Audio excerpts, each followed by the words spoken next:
cover story. Well, this week we're going to be discussing the impact of demonetization and also its political and economic impact, and also the road ahead for a digital economy. For this, I have with me Mr. Vijay. He's an investment banker and also BJP spokesperson. We have Mr. Gurcharan. He's the former CEO of Procter & Gamble, an author and columnist also. And we have Pranjal Sharma. He's a columnist with Business World. Mr. Vijay, I'll begin with you. The move has happened where there's, of course, going to be no rollback. But how do you see the impact of demonetization? Is it going to be, how is it going to affect the BJP politically? Well, that's an easier one to answer. Okay, economically. I was hoping you were not, how do you see the business 1 year from now? It's a trickier one. Politically, I think it's very good because at least most of the polls that we have seen, and some of them are from very hostile media, whom we know are very hostile to the BJP, have been very, very supportive. There is a certain amount of, I wouldn't say anger, but frustration that things are on the ground are a bit difficult. Yes. But I think the people of India are showing so far very great maturity in feeling this is good. And I think if you look at the Indian psyche, I don't know what Gurcharan has to say about this, there is that anger which was there in India of the poor man who against this people who live in posh colonies, who go to restaurants and spend 5,000 rupees, who go in German cars. So now for the first time they're feeling these guys are also suffering. We always suffer, the poor people, but these guys are also suffering. And I think that's a great feeling they have. Mrs. Gandhi used to give that feeling to people, rightly or wrongly. So there is a great emotional connect. I'm talking about the political, which Narendra Modi has managed to establish, which is a bit beyond caste and other things. And I feel that he has changed the game to this. But it might have made it into a class war. Whatever you want to call it, class war, the people who talked about class war are now only in museums. But they don't have someone from the left here, so I want Yes, they are in TV shows. Okay. Not in Lok Sabha and Rajya Sabha. You see, the point I'm making is, today, otherwise the UP election would have all been about caste, Yadav, this. He has changed the game. Now the talk is whether Modi, what he did was good, which is itself, from advertising, it's a big thing. And I frankly feel politically it's absolutely correct. Business, well, that may be your next question, but I won't try and answer that. We'll get back to you in the next round, so you haven't got away with it. But Mr. Das, he says, what I've also been hearing is initially people agreed with what they said, it's a good thing, the rich are suffering, standing in line. But now 2 weeks later, the feedback I'm getting, the poor are also not so happy. Is that correct? Well, that's what at least today's newspapers were reporting. There's an unease in the BJP also, particularly in UP. And, there are good reasons. I mean, this government, I've supported a number of steps this government has done. And certainly in the economic sphere, I feel that this government has done a lot of good after the disaster we had in the UPA too. But I think they've made a mistake with this one. Is baar galti ho gayi. And the reality is that in the short term, there's been pain, huge pain. And the one example of that pain that kept me awake at night was the story of that woman.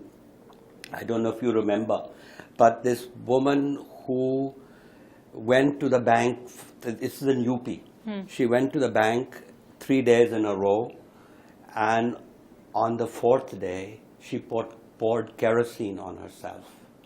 And then when she was asked, before she was dying, when she was dying, she was asked, why did you do it? And she says, my kids, I've had these 3 500 rupee notes, and they haven't eaten anything for the last 3 days. So how could I live?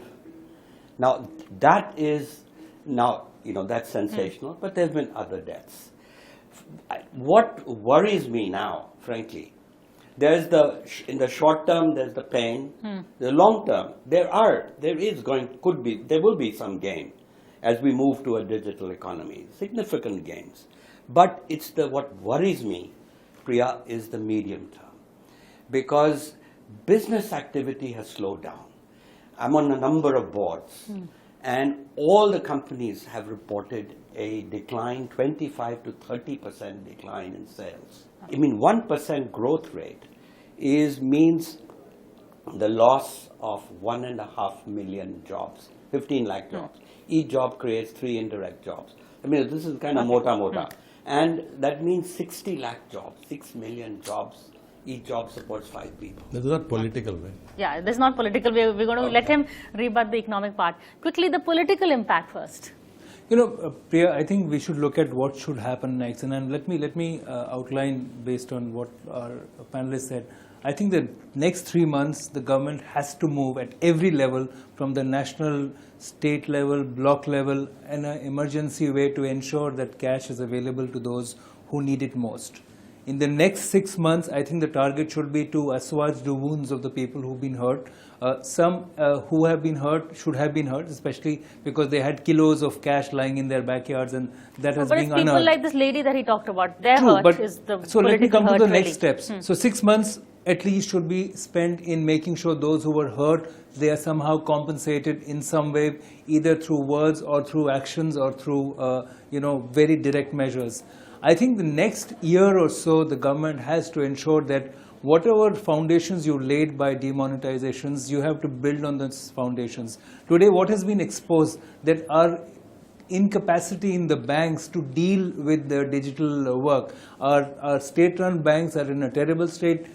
Even the private banks that you see across the country, only 1 or 2 of them are really ready to offer digital solutions. For the last 15 years, the Reserve Bank and the last 2 governments of UPA have been talking about mainstreaming the marginalized in the financial sector, how to get financial inclusion. What has happened? Nothing. Now, if this can force people to come on the mainstream, it will be a better thing. I think it's Pranjal's point is right that demonetization is over and done with. But I think let me correct 2 impressions that people have, genuine impressions that the economy will slow down and probably go into a recession. I think Manmohan Singh expressed that concern Monumental in mismanagement. Parliament, etc. But I don't believe it will happen because today what's happened? It's an artificial situation. We have pulled out about 15 lakh crores out of the system. 12 lakh crores have come back to banks to be taxed at handsome levels, and 3 lakh crores has gone away, just got burnt. So this, but we have released only 2-3 lakh crores into the system, and we have put that restriction. So there's an artificial state of affairs. We have created that artificial state of affairs for good reasons, but it's an artificial state of affairs, which is why mandis. I mean, I went to the mall, 2 malls over the weekend, absolutely full. I couldn't get a place in a food court or in a movie. I'm saying this. But the mall culture is a credit card culture, really. I mean, what I'm saying is there is spending happening. Okay. There is spending happening. Maruti had a 40% increase in turnover. But that was before demot. What I'm saying is there is an artificial situation, and I believe we have got the fiscal space in terms of when this 12 lakh crores comes into the banking system, they have to lend money. They can't keep it. They've got to lend money, and when that money gets in, and with the roller effect. Second, when Arun Jaitley gets at least about 1 lakh crores more of income tax, and probably a special dividend if we tweak the law to allow RBI to give us another 2.5 lakhs. Do you see the fiscal space that this finance minister has? We are seriously thinking about reducing the corporate taxes. In our manifesto, we had a commitment to reduce, just like we had a commitment to take out black money. So what I see is pain. I mean, most of the research group, Morgan Stanley, Credit Suisse, are all talking about worst case scenario of 6.9 for 16-17, maybe 7.1. Because this quarter has been bad, next quarter may be bad too. But there are so many tailwinds in the economy for us, interest rates around 6%, that I think 17-18, we will have a real, genuine government spending-led growth, because private sector has been very shy. Second, Pranjal's point that we were unprepared, I think that's being very unfair. 95 crore Indians have access to Jan Dhan. 95 crores. It's the biggest achievement.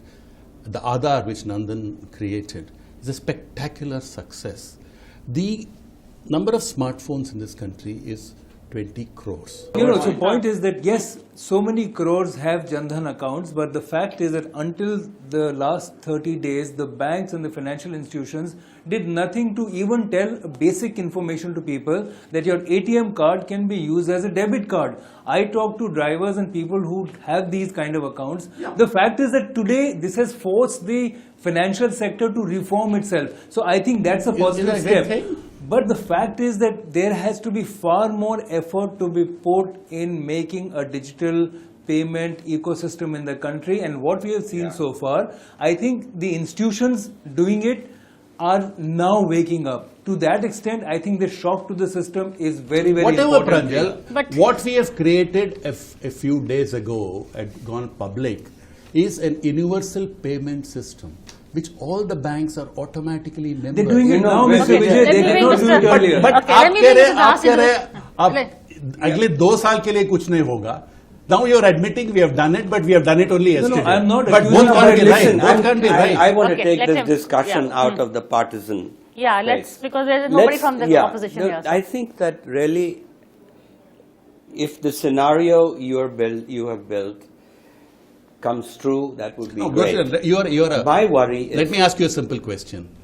Don't you agree that the availability of fiscal space and the deficit going down below 3%, interest rates at multi-year lows, the currency reasonably strong, is the best prescription for a takeoff of this economy? That's the positive side. No, I agree with you. I think there are tailwinds, but there are also headwinds. The headwinds of the global economy are terrible, and we can't do without exports, and our exports have been in trouble. But leave that, because I think we are a domestically driven economy, and to the extent that we are domestically driven, we are better off than other economies. What really worries me is that this was our recovery has been a slow recovery, a somewhat fragile recovery. We were moving in the right direction. All the things you said, we were moving in the right direction. But this was an unnecessary jolt to that recovery that we already, before demonetization, you and I were together, and we were talking about the fact that the really thing we need now is jobs. We have managed other things. We have inflation has come down. Let Mr. Das finish. So all I'm trying to say to you is that, look, this is a bungle. I'm sorry. Gurcharan, let me take a break. And look, forget that. Now, the point we should try to make, one is she was asking about the political fallout of it. Maybe it will be not so bad, but I fear that people are going to see the fact that the rich really have not suffered, and they are going to see the fact that they have the ones who have suffered. The worry I have is the next 2 quarters. It's not people will forget the fact they waited in queues. No, but when job losses start coming, I really begin to worry. And the reason for job losses is because so much of the economy is a cash economy. The small guys. Yeah. I mean, the good side will be that the small entrepreneur who employs 10 people, 8 people, that guy never paid tax. Maybe now he will begin to pay tax. I think there are several advantages of what has happened. I don't think the idea is bad per se, Mr. Das. Bungling could be only to the fact that maybe preparing and having enough cash to pump back into the system. I think that is a big gap which has to be got over. I'll give you an analogy. What has happened to the Indian economy is that some of the bad blood has been taken off.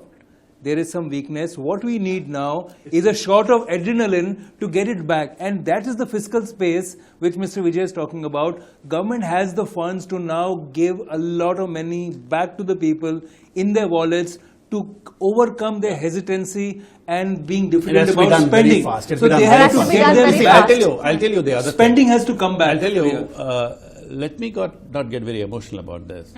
Mahatma Gandhi was a leader who gave us freedom. He was an idealist. He knew that the British economy would have problems. He was asked, he said, we are doing something very, very noble. Now, I think we have been 70 years, we have been talking about black money. I have gone in demonstrations against it. Kejriwal created his own party with that. Right. The elections of 2014 was fought on the corruption of UPA. I think we cannot separate the business from the moral, ethical angle. Modi has gone out and said, I will, and people were beginning to taunt him. So he tried everything. We had a VDIS. We have done enormous amount of work getting information from tax havens. But obviously that was only not working. So therefore Modi, now, and then now he had to bite the bullet sometime. Okay. And when the tailwinds are fairly good, he decided to take the plunge. but you know, I tell you, now he's done this. Yeah. Let's not debate whether it was right or wrong or whatever. Exactly. Yes. Let's now say what for the black money. What we have to do is to plug the sources of black money. Right. I'm going to take a quick break. We're going to come back and discuss what we can do to plug the sources of black money, as Mr. Das has said. And I have a feeling we're going to be talking about state funding of elections. So stay with us.